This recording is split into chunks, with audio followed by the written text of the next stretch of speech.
मिलने वाला है, फ्री में कुछ नहीं मिलने वाला है वहाँ। इसलिए अगर जन्नत जाना चाहते हो तो जन्नती वाला काम करो, वरना घर में पैदा हो जाने से कोई फ़ायदा नहीं है।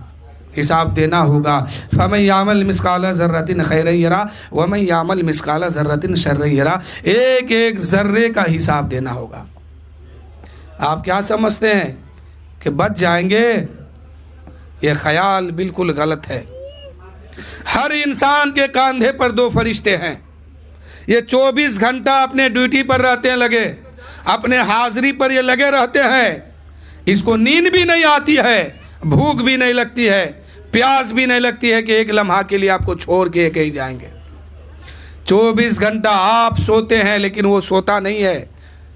आप खाते हैं, वो खाता नहीं है कि मन करेगा कहीं चला गया खा के आया, उतनी देर हमको मोहलत मिल गई। नहीं, हर लम्हा हर वक्त आपके कंधे पे सवार रहते हैं और दोनों के हाथ में कलम तैयार है, कलम लेके रहते हैं।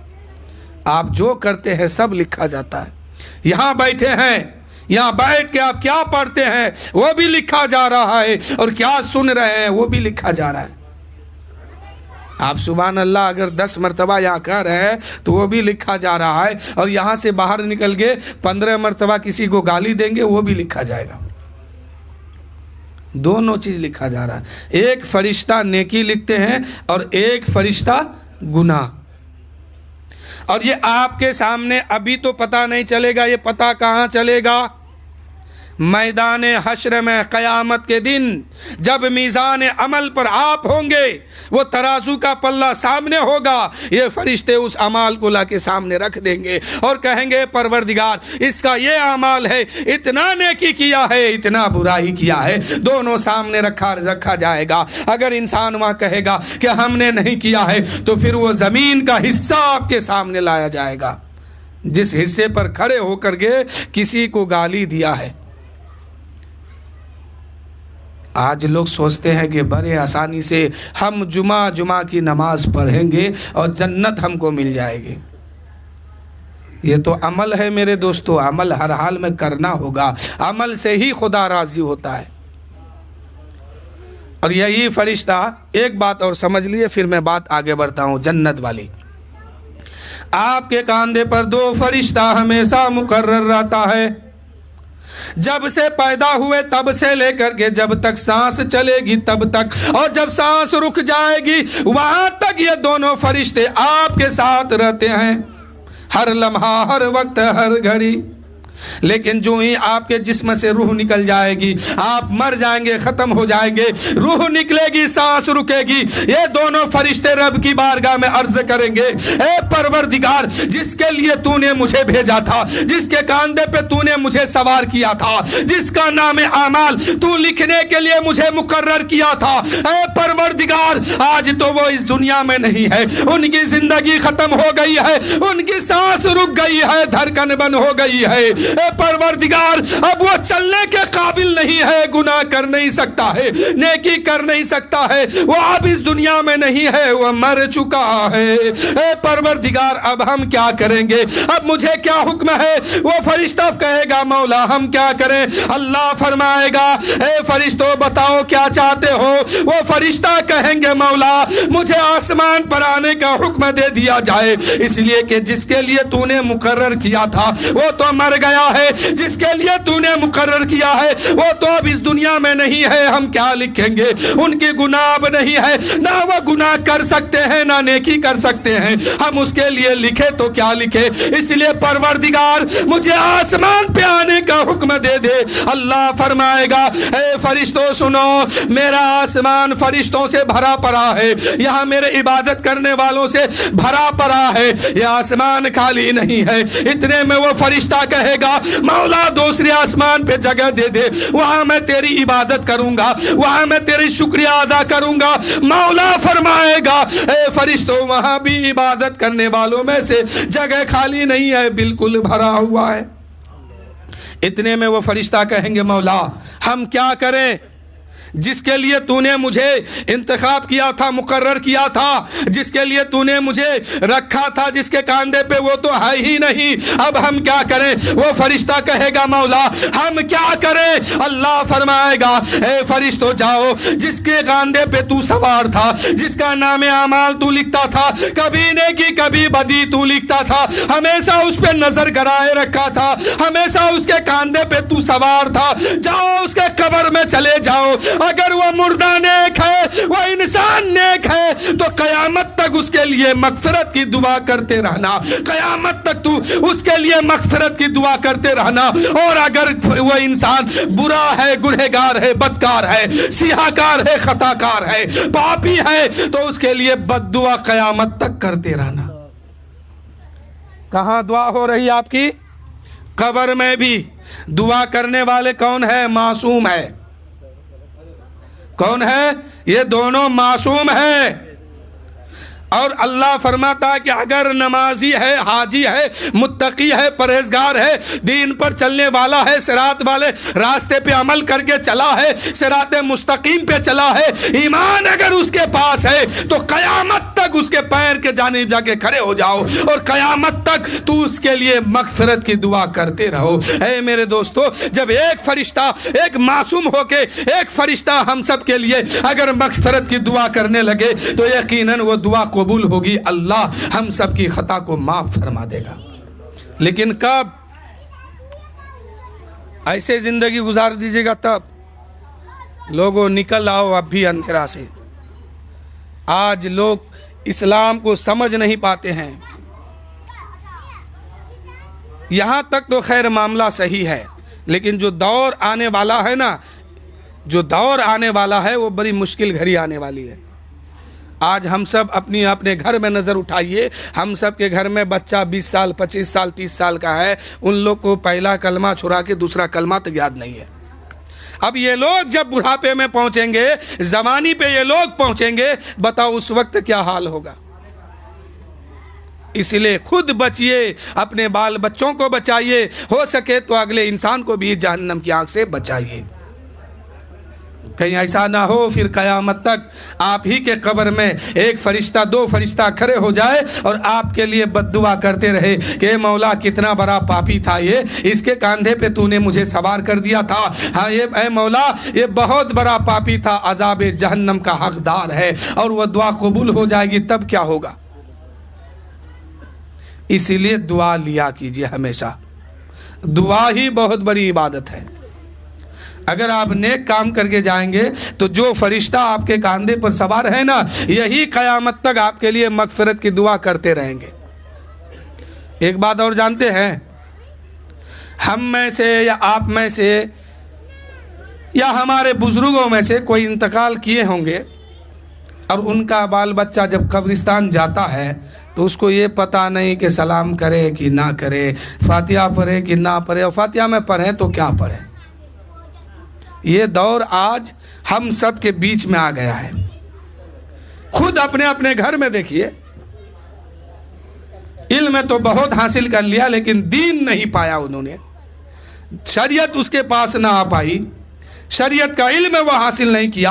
अब जब उस घर का बूढ़ा मरेगा, उस घर का बुजुर्ग मरेगा और कब्र में जाके उसको दफन किया जाएगा, अब बेटा अगर 40 दिन उसके कब्र में जाएगा तो बताओ जाएगा तो सिर्फ अगरबत्ती जलाएगा, पढ़ेगा कुछ नहीं, इसलिए कि उसको सिखाया ही नहीं कि बेटा जब तुम किसी के लिए दुआ के लिए हाथ उठाओ तो पहले सूरह फातिहा एक मरतबा कम से कम पढ़ लो। उस सूरह फातिहा के सदके में अल्लाह उस मरहूम की खता को भी माफ फरमा देगा जिसके हक में दुआ किया जाए। ये मैं कोई पुराने ज़माने की बात या आने वाला या माजी या मुस्तकबिल की बात नहीं कर रहा हूँ, इस दौर हाजिरा की बात कर रहा हूँ, इस वक्त की बात कर रहा हूं। आप खुद देखिए अपने समाज में या अपने घर में अगर कोई इंतकाल करता है और उसके कब्र में उसका बेटा जाता है, उसका भाई जाता है, उसका बाप जाता है, तो उसके लिए दुआ के मगफिरत का दुआ भी याद नहीं है कि हम अपने रब से कैसे दुआ करें और क्या कहें कि अल्लाह ताला इसकी खता को माफ फरमाएगा, ये भी नहीं मालूम है आज। तो मेरे दोस्तों अपने बच्चों को सिखाइए, पैसा कोई बड़ी बात नहीं है, कमाना कोई बड़ी बात नहीं है, खाना कोई बड़ी बात नहीं है। खाना तो सबको मिलेगा, अल्लाह ने अपने जिम्मे लिया है। रिस्क वो सबको देगा, लेकिन वहाँ की तैयारी के लिए अपने बाल बच्चा को भी सिखाइए। हुजूर फरमाते हैं कि इंसान जब मर जाता है सब कुछ वो छोड़ के चला जाता है, लेकिन अगर उसका अयाल, उसका घर वाला ईमान वाला है और उसके लिए मगफिरत की दुआ करता है तो ये वारिस उसका काम आता है। ये चीज़ वो छोड़ के जाता है कि जब जब उसका बेटा बेटी, माँ बहन कोई भी रब की बारगाह में दुआ के लिए और मगफिरत के लिए हाथ उठा दे तो अल्लाह ताला उस दुआ को कबूल फरमाएगा। लेकिन वैसा बनाइएगा तब ना। आपने, हमने या कोई भी हो बच्चों को तालीम तो बहुत दे दिया, ना नहीं दिया तो सिर्फ फजर की नमाज उसे नहीं दिया। आज समाज में देखिए 10 साल के लड़का से लेकर के 35 साल के बच्चे तक, जवान तक, किसी को नमाज का तरीका तक नहीं मालूम होगा, किसी को वजू का तरीका भी नहीं मालूम होगा। ये तो बहुत बड़ी बात है। अगर नापाक हो जाए तो पाकी हासिल करने का भी तरीका नहीं मालूम होगा। आप समाज को देखिए, अब समाज को छोड़िए, अपने अपने घर को ही देख लीजिए। अपने अपने घर को संभालिए, बचाइए, वरना कल मैदान महशर जब कायम होगा आपके सामने आपके बेटा को जहन्नम में फेंका जाएगा, आप वहां कुछ नहीं कर पाइएगा। जो करना है यही करना है, वहां कुछ नहीं काम आने वाला है। आपके सामने आपकी बेटी को जहन्नम में घिसेटते हुए डाला जाएगा, आप वहां नहीं बचा पाएंगे। अगर बचाना है तो इसी दुनिया में बचा लीजिए, अगर यहां बचा लीजिएगा खुदा जहन्नम से वहां बचा लेगा, खुदा उसे जहन्नम से आजादी दे देगा और जन्नत में भेज देगा। ऐ मेरे दोस्तों, इंसान है, इंसान से गलती होती है, इंसान है, इंसान से गुनाह होते रहता है, तो तौबा करने का तरीका बताइए और कहिए कि मेरे घर वालों इस गुनाह से बचो, ये बहुत बड़ा गुनाह है। अगर आप में से कोई नापाक हो जाता है, आपके घर वालों में से कोई नापाक हो जाता है, उसे पाकी का रास्ता बताइए कि मेरे बच्चों तुम अगर नापाक हो जाओ इस तरीके से गुस्ल करो, तुम पाकी हासिल कर लोगे। जब तक पाकी हासिल करो नहीं करोगे, तुम्हारा वजू भी नहीं, नमाज भी नहीं और जुमा भी नहीं तुम्हारे लिए। तो जुमा पढ़ने के लिए, जुमा मैं बार बार इसलिए कहता हूं कि अक्सर लोग अब जुमा ही पढ़ते हैं। ये ख्याल नहीं है इसको कि हम वहाँ जाएंगे, कब्र में जब मेरा माँ बाप भाई बहन सब ले जाके फेंक देगा, ऊपर से मिट्टी डालेगा और जबान से कहेगा यहाँ से आगे अब तू समझ, हम घर संभाल रहे हैं। बताइए, आप अगर मिसाल के तौर पर, बुरा नहीं मानिएगा, आप में से कोई इस वक्त यहाँ मर जाए तो कल इसकी मिट्टी होगी, बाद में जो होगा देखा जाएगा कि फलां साहब के मिलाद में गए थे, चाय पिलाया, मर गया, अब केस बन गया, वो तो बाद में होगा। लेकिन मिट्टी तो कल आपकी होगी ना।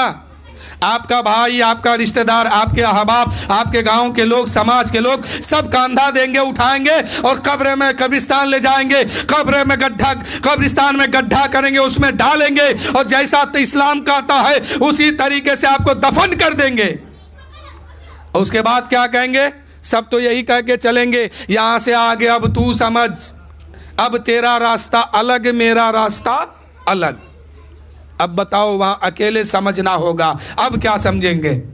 समझने का कोई वक्त नहीं है। वहां फरिश्ते आएंगे, पूछेंगे, क्या सवाल होगा, सवाल में अगर फेल हो जाएंगे फिर फरिश्ते आएंगे, कहेंगे फला दिन नापाक हो गया था, गुस्ल किया था, पाकी क्यों नहीं हासिल किया, फला दिन नमाज क्यों नहीं पढ़ा था। हर एक का सजा मिलने वाला है,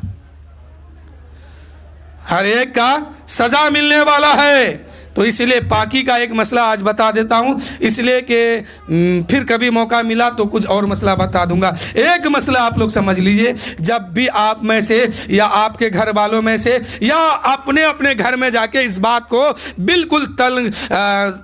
बिल्कुल संजीदगी के साथ घर वाले को समझाइए कि अगर कोई नापाक हो जाए तो उसको पाकी हासिल करना है, तो इस तरीके से उसको पाक होना है कि गुस्ल करने से पहले कुल्ला करे। अगर रोज़े से नहीं है या रमज़ान का महीना नहीं है, हालत रोज़ा नहीं है, तो गरगरा कीजिए, हल्क तक पानी पहुंचाइए और अगर वजू से है तो सिर्फ कुल्ला कीजिए। और दूसरा फ़र्ज है कि नाक में पानी चढ़ाइए नरम हड्डी तक। और ये याद रखिए कि अगर रमज़ान का महीना है या रोज़ा रखा है, चाहे वो रोज़ा नफल का हो या रमज़ान का हो, रोज़ा रखा है तो नाक में इतना ही पानी चढ़ाना जितना के अंदर ना जा पहुँच पाए। अगर अंदर पहुँच जाएगा रोज़ा ख़त्म हो जाएगा, तो इसका ध्यान रखना। और तीसरा फ़र्ज क्या है? सर से लेके पैर तक हर जिस्म के हर हिस्से में पानी बहाना। ये 3 काम आप कर लेंगे, पाकी हासिल हो जाएगी आपको। कितना आसान है। नहाते तो सब हैं, लेकिन जब तक ये तरीका नहीं अपनाएगा, नबी की सुन्नत को नहीं अपनाएगा, नबी की सीरत को नहीं अपनाएगा, तब तक इंसान कामयाब नहीं है। तो नबी की सीरत, नबी की सूरत सब अपनाना है। मैं बता रहा था जन्नत, जन्नत ऐसे फ्री में किसी को मिलने वाला नहीं है। अगर जन्नत जाना है तो जन्नत यहां तैयार करके यहां से जाना होगा। जब यहां तैयार करेंगे तब जाके वहां आपको जन्नत मिलेगी। जबकि दोज़ख की आग फ्री में किसी को नहीं मिला तो जन्नत की नियामतें कहां से मिल जाएगी?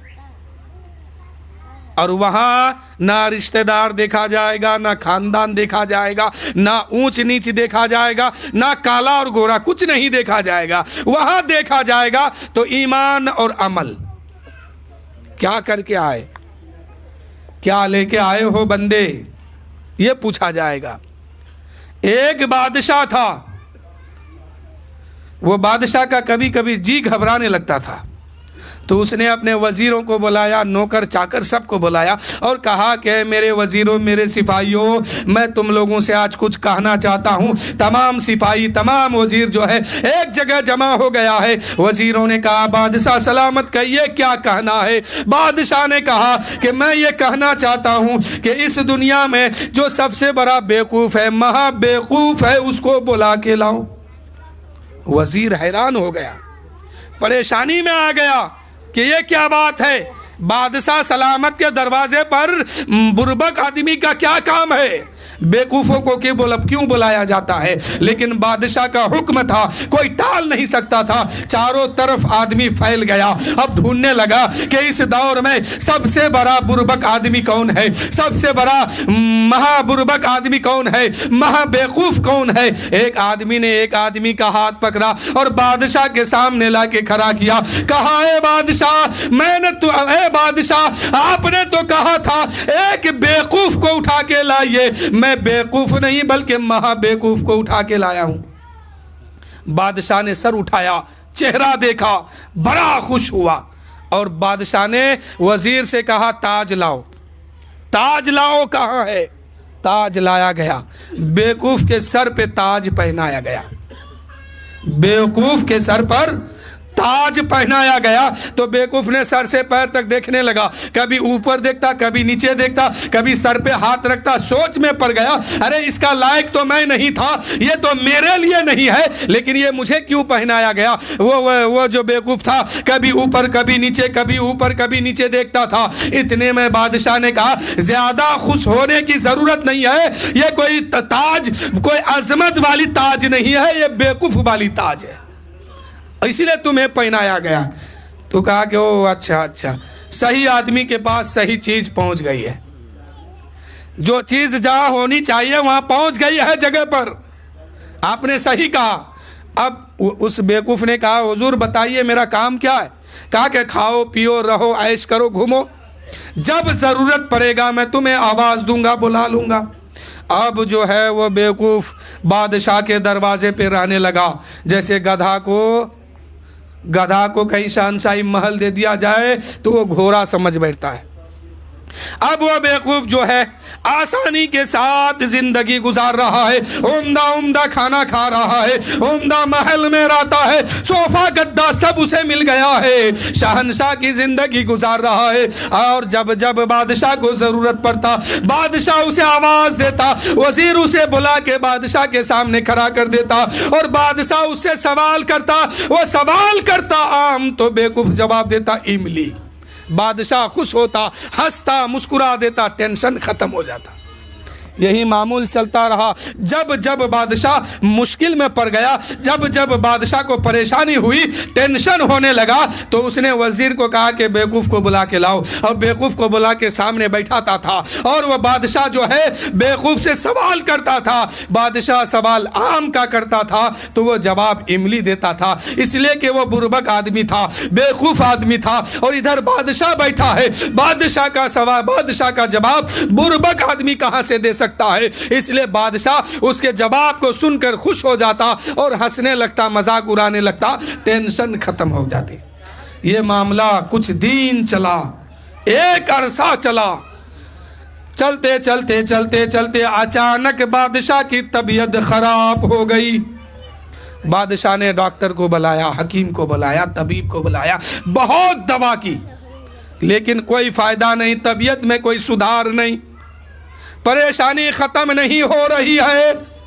अब बादशाह ने कहा है वजीरों, उस बेवकूफ को बुला के लाओ, उसको वो आदमी को लेके आओ जिससे मैं हंसी मजाक करता था, जिसको तुमने बुर्बक कहा था, बेवकूफ कहा था। वजीर गया है और उस आदमी को बुला के सामने लाया है। बादशाह ने कहा, ए शख्स, अब तक तो मैं तुमसे सवाल करता था, आज तुम मुझसे सवाल करो, मैं तेरे सवाल का जवाब दूंगा।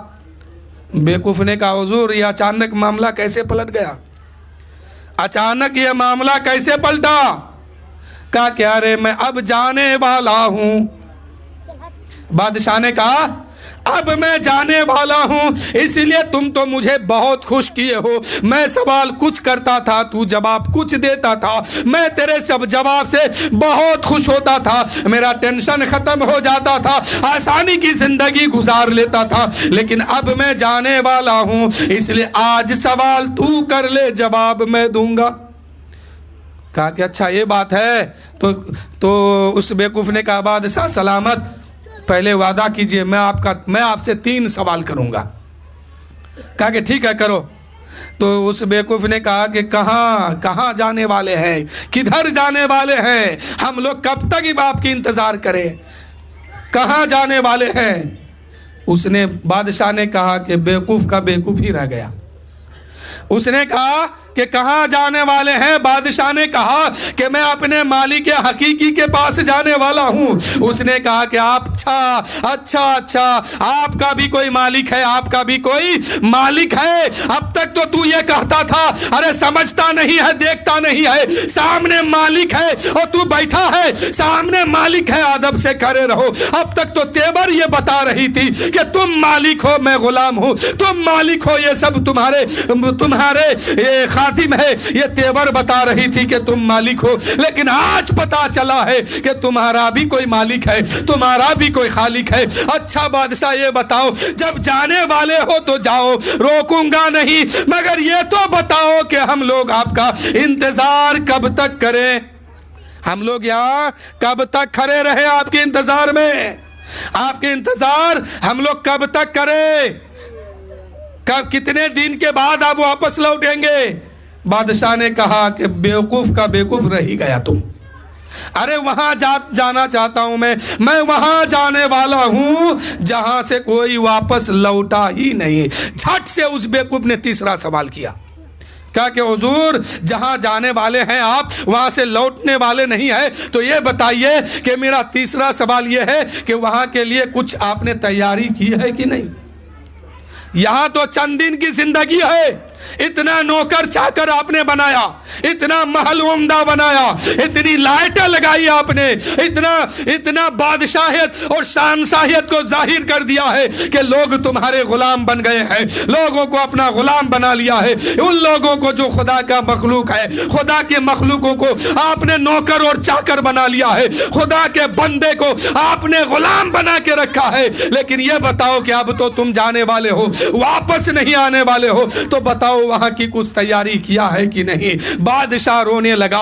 बादशाह कहा, ओह अफसोस, अब तक तो मैंने कोई तैयारी नहीं किया है, मैं तो इसी दुनिया में उलझ गया था, बादशाहियत की जिंदगी गुजार रहा था, वहां का तो कोई फिक्र ही नहीं था। इतने में उस बेवकूफ ने अपने सर से ताज उतारता है, उस बादशाह के सर पे रखता है और कहता है कि हुजूर, इसका असल हकदार आप हैं, मैं नहीं।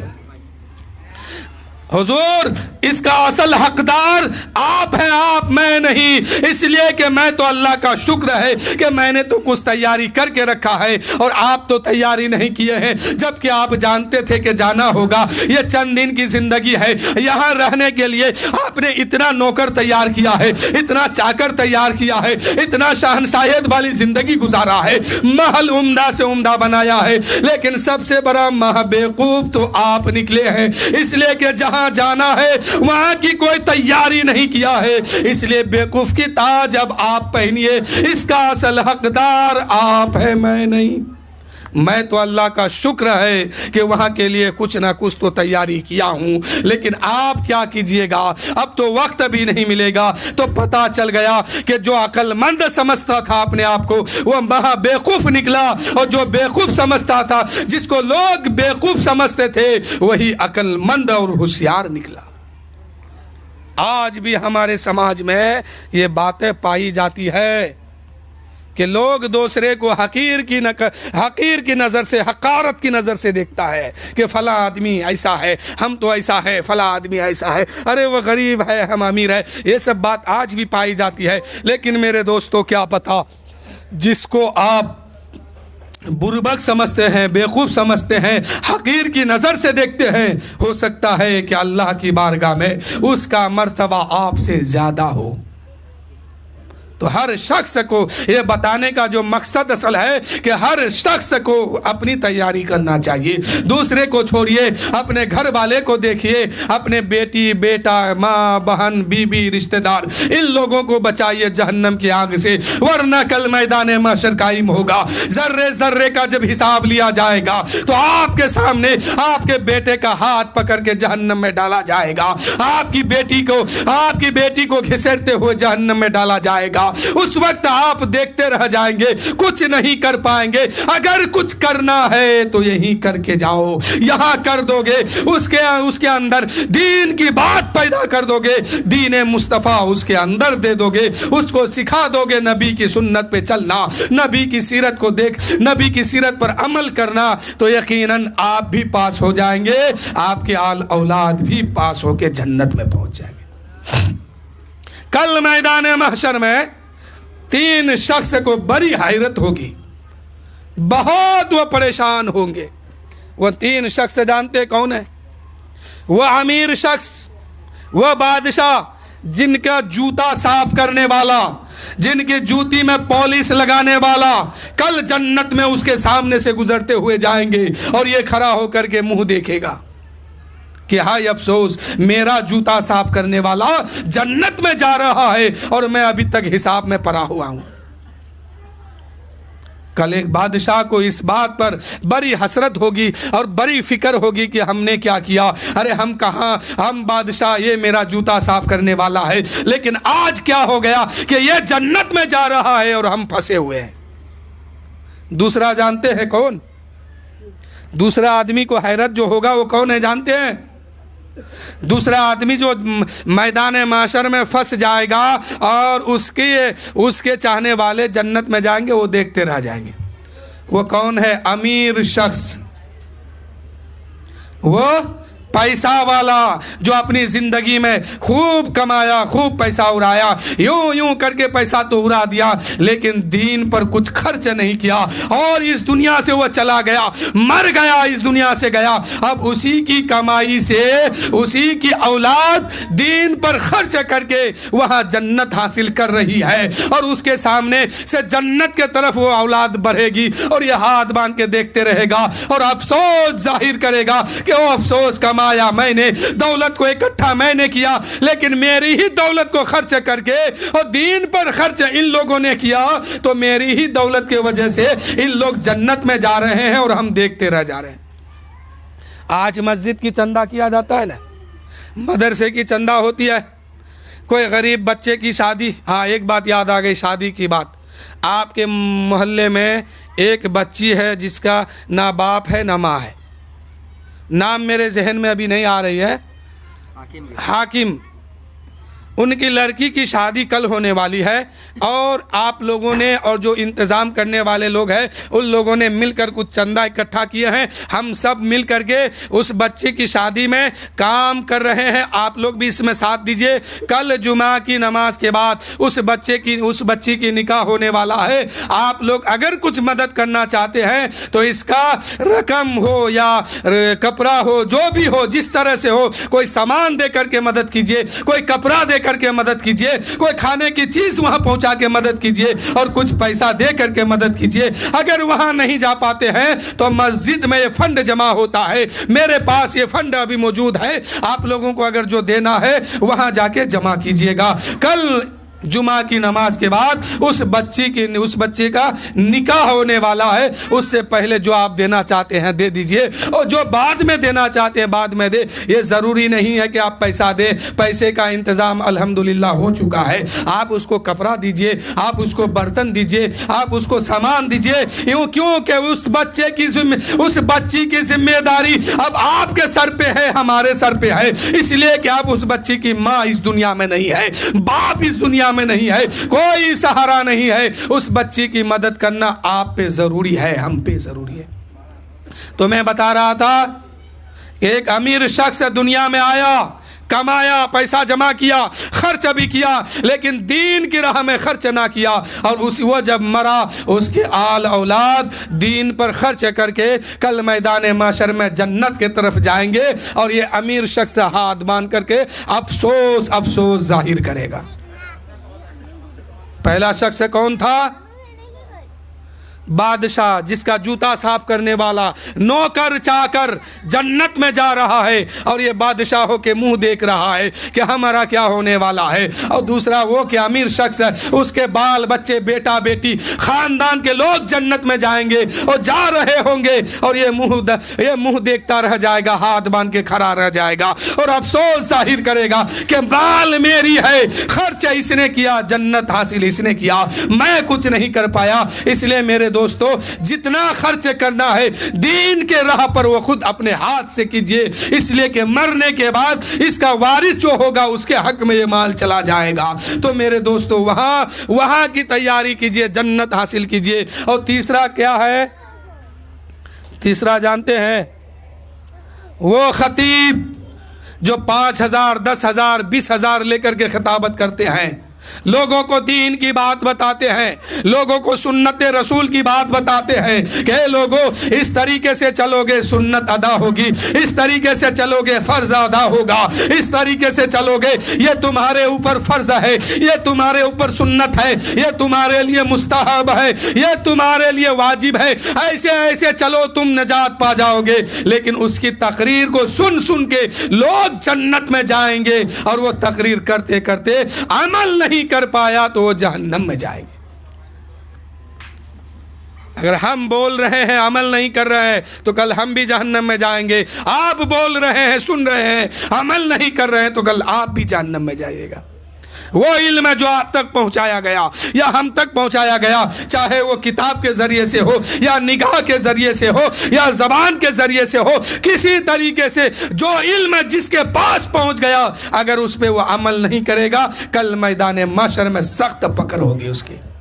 क्या समझते हैं कि एक सुन्नत को आपने सुन लिया, अमल नहीं करेंगे तो वहां बच जाएंगे? नहीं, ये भी इल्म दीन है। इसको आपने हासिल किया, चाहे वो सुन के कान के जरिए से किए हो या देख करके आंख के जरिए से किए हो या जबान को चूस कर बा जबान किए हो या दिल बा दिल किए हो, जिस तरीके से भी आपने जिस दीन की बात को जाना है उस पर अमल करना आप पर जरूरी और वाजिब है।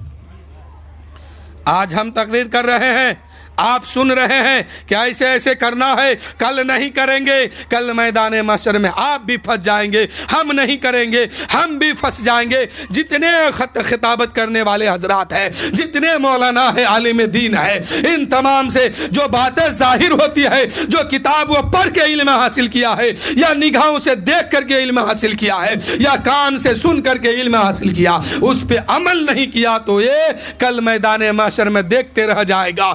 और उसकी जबान से जो लोग सुन सुन के इल्म हासिल किया और उस पे अमल किया, उसके सामने से जन्नत में चले जाएंगे। ये तीन लोग मैदान महशर में बहुत परेशानी के आलम में रहेगा।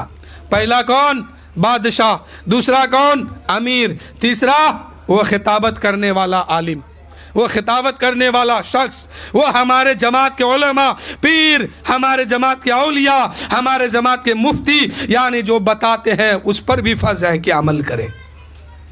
जो सीखे हैं खुद का अमल कीजिए और औरों को सिखाइए, उससे भी अमल कराइए। आसान नहीं है जन्नत लेना, आसान नहीं है। सिकंदर बादशाह मुल्क फतह करते हुए किसी बस्ती से गुजर हुआ, एक कब्रिस्तान पे नजर पड़ गई। हर कब्र के सिरहाने में एक तख्त लगा हुआ है, एक बोर्ड लगी हुई है, उसमें उस मरने वाले का नाम और उम्र लिखा हुआ है। क्या लिखा हुआ है? उमर।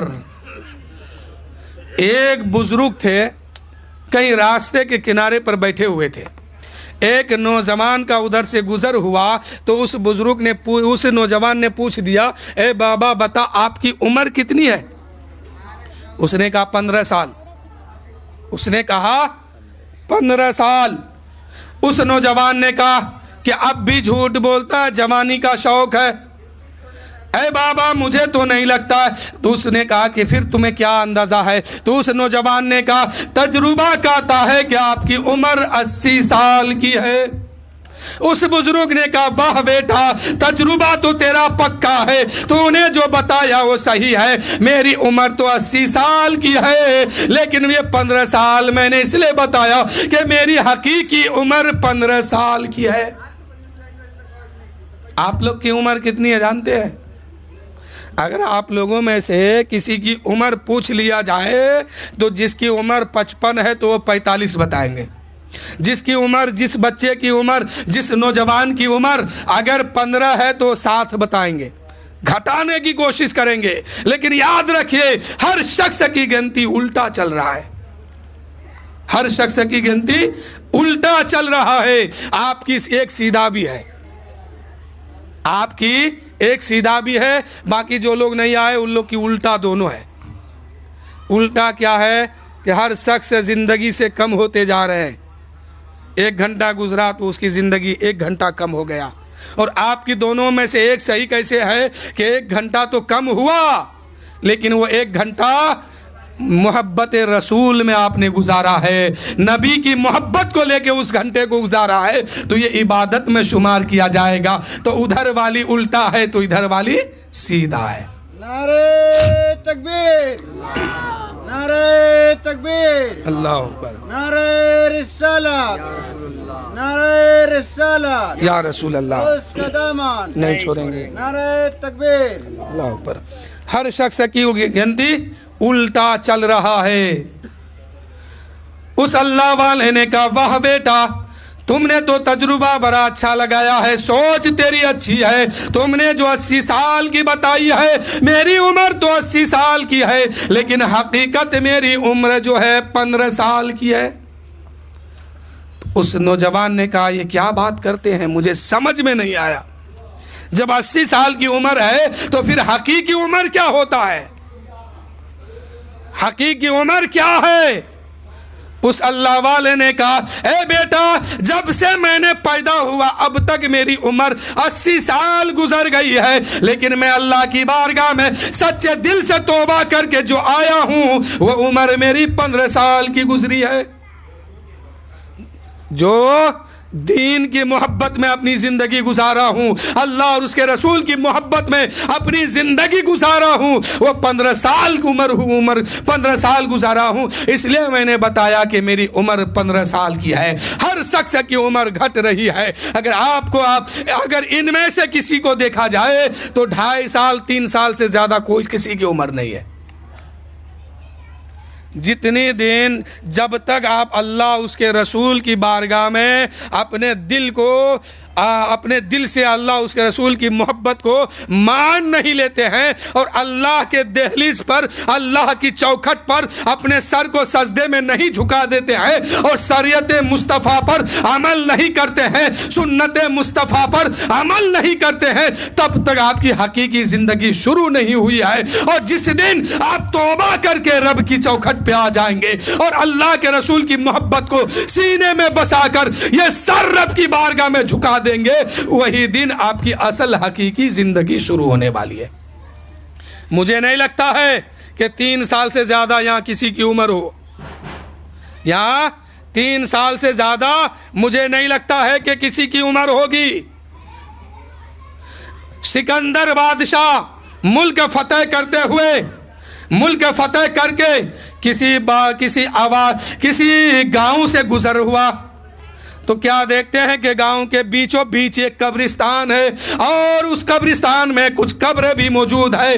हर कब्र के सिराने पर एक तख्त लगा हुआ है, एक बोर्ड लगी हुई है, उसमें उस कब्र वाले का नाम भी है, उम्र भी है।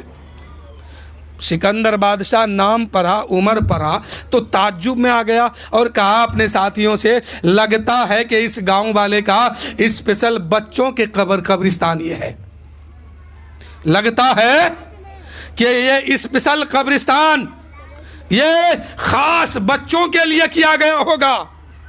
कुछ देर आगे बढ़ता, कुछ दूर आगे बढ़ा, लोग वहां मिलते हैं। लोगों से सिकंदर बादशाह ने सवाल किया, ए लोगों इधर आओ, मेरे सवाल का जवाब दो। लोग वहां पहुंचते हैं तो कहते हैं कि सिकंदर बादशाह कहने लगे, ये बच्चे के लिए खास बनाया गया है क्या? ये कब्रिस्तान ये बच्चों के लिए खास बनाया गया का क्या मतलब? लोगों ने कहा क्या मतलब? बादशाह सिकंदर ने कहा मतलब यह है कि हर कब्रिस्तान के साइड में, हर कब्र के सिरहाने पर एक बोर्ड लगा है, उसमें नाम है, उसमें उम्र भी लिखी हुई है, लेकिन किसी की उम्र 5 से 7, 7 से 8 साल तक नहीं मिलता है। जिसकी भी उम्र मिली है 5 से नीचे की मिलती है, ऊपर नहीं। उन लोगों ने कहा कि बादशाह बात असल ये है कि इस कब्रिस्तान में जो है बूढ़े भी दफन है, बच्चे भी दफन है, जवान भी दफन है, औरत भी दफन है, मर्द भी दफन है, लेकिन इसमें उम्र कम है। उस बादशाह ने कहा फिर ये उम्र क्यों कम लिखा गया, घटा के क्यों लिखा? अरे मरने के बाद भी कम उम्र क्यों बताया गया? क्या आप भी कोई फंड हासिल करना है? लेकिन उस गाँव के नौजवानों ने कहा, ए बादशाह सिकंदर, मुझे बुजुर्गों ने पढ़ाया है, उनकी वो सबक आज भी याद है। इंसान की हकीकी जिंदगी वही होती है जो अल्लाह उसके रसूल की मोहब्बत में गुजार दे। बुजुर्गों ने जो सबक पढ़ाया है, हमारे बूढ़ों ने जो सबक दिया है, वो सबक आज भी हमें याद है कि जो जिंदगी अल्लाह उसके रसूल की मोहब्बत में गुजर जाए वही कामयाब है, वही हकीकी जिंदगी है। तो जब लोग इंतकाल करता है, मरता है, कोई 80 साल की उम्र लेके मरता है, कोई 90 साल की उम्र में जाके मरता है, कोई 110 साल की उम्र में जाके इंतकाल करता है, कोई 25 साल की उम्र को लेके इंतकाल करता है, जो ही इंतकाल करता है उसको दफन करने से पहले पहले उसकी जिंदगी को हम देखते हैं कि ये तौबा करके अल्लाह उसके रसूल की मोहब्बत में कितने दिन गुजारा है। जितना दिन जो गुजारता है अल्लाह उसके रसूल की मोहब्बत में उतने ही दिन को यहां लिखा जाता है। तो आप क्या समझते हैं कि 80 साल की उम्र हो गई तो आप 80 साल की हकीकी उम्र है? नहीं, हकीकी उम्र तब आपकी शुरू होगी जिस दिन अल्लाह की मोहब्बत में, अल्लाह के सामने अल्लाह को हाजिर व नाजिर मानकर उनके दर पे जाके, उनके चौखट पे जाकर के अपना सर सजदे में रख देंगे और कह देंगे सुभान रब्बियल आला, सुभान रब्बियल आला। हे अल्लाह तू पाक है, हे अल्लाह तू अलीमुम बिजाति सुदूर है, हे अल्लाह तू समीउल बसीर है, हे अल्लाह तू ही मेरा खालिक है, तू ही मेरा मालिक है। हे परवरदिगार, अब तक जो जिंदगी गुजरी है मौला वो बेख्याली में गुजर गई है मौला, आज तेरे दहलीज पे आ गए, आ गया हूँ, आज तेरे चौखट पे आ गया हूँ। ए मौला मैं तौबा करता हूँ, मेरी तौबा को कबूल फरमा और यहाँ से सजदा वाली जिंदगी अता फरमा दे, सजदा वाली जिंदगी अता फरमा दे। हमें भी सजदा करने की तौफीक दे दे, हमें भी नमाज पढ़ने की तौफीक दे दे, हमें भी दीन पर चलने की तौफीक दे दे और सिराते मुस्तकीम पर चलने के लिए हिदायत अता फरमा दे। अब वहां से जो जिंदगी शुरू होगी वही हकीकी जिंदगी है। बात समझ रहे हैं? हकीकी जिंदगी आपकी कहां शुरू हो रही है? जहां से आप अल्लाह की इबादत करना शुरू कर रहे हैं, दीन पर साबित कदम रखना चाहते हैं, ईमान बचाना चाहते हैं, तो फिर आपको अमल में उतरना ही पड़ेगा। आप क्या समझते हैं कि हम नमाज नहीं पढ़ते हैं?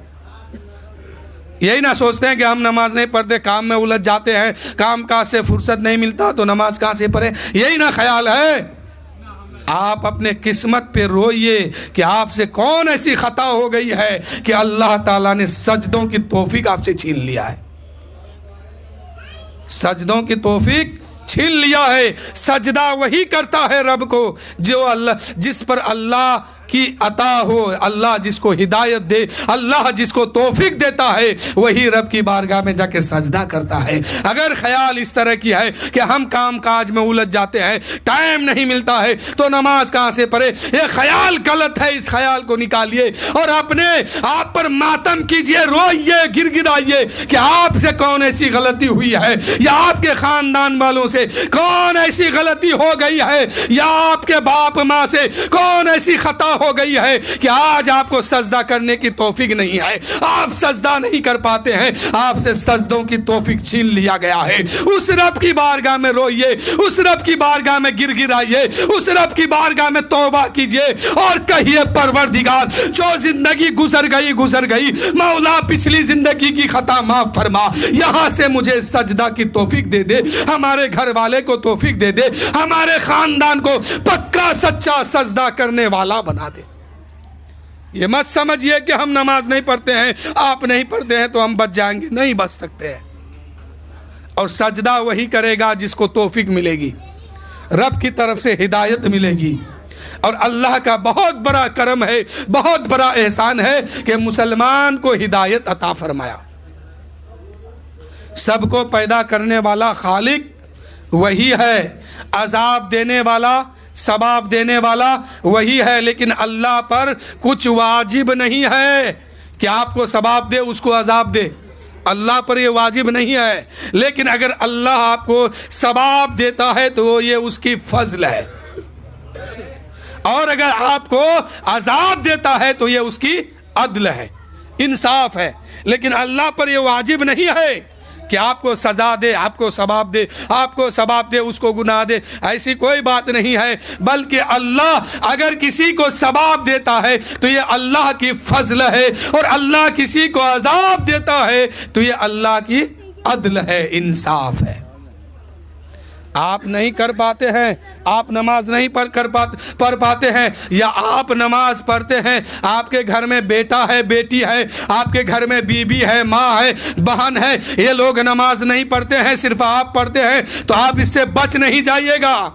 आपको इन लोगों को सबक दीजिए, हिदायत दीजिए, और खौफे खुदा इन लोगों के दिल में पैदा करने की कोशिश कीजिए, और इन लोगों को रास्ते पे लेके आइए। वरना आपके सामने कल मैदान महशर में आपका बेटा जहन्नम में जाएगा, आपकी बेटी जहन्नम में जाएगी, आप देखते रह जाएंगे, कुछ नहीं कर पाएंगे। ऐ मेरे दोस्तों, आज आपके बेटा को या बेटी को या आपके घर वाले को, आपके समाज वाले को अगर किसी को तकलीफ हो जाए, कोई अगर बीमार हो जाए और शिफा ना मिले तो दिल फट जाता है कि मेरा घर वाला परेशान है, मेरे घर वाले परेशान है, इस बीमारी में मुब्तला हो गया है, कैसे निजात मिलेगी। लेकिन जरा कभी गौर किए हैं, जिस लाल के लिए आप इतना तड़पते हैं, इतना बेकरार होते हैं, इसी लाल को अगर आपके सामने ही जहन्नम में फेंका जाएगा, उस वक्त आप क्या करेंगे? अगर उस वक्त बचाना है तो यहीं पर सबक दीजिए कि बेटा हम भी नमाज पढ़ते हैं, तुम भी पढ़ो, हम रोजा रखते हैं, तुम भी रखो, हो,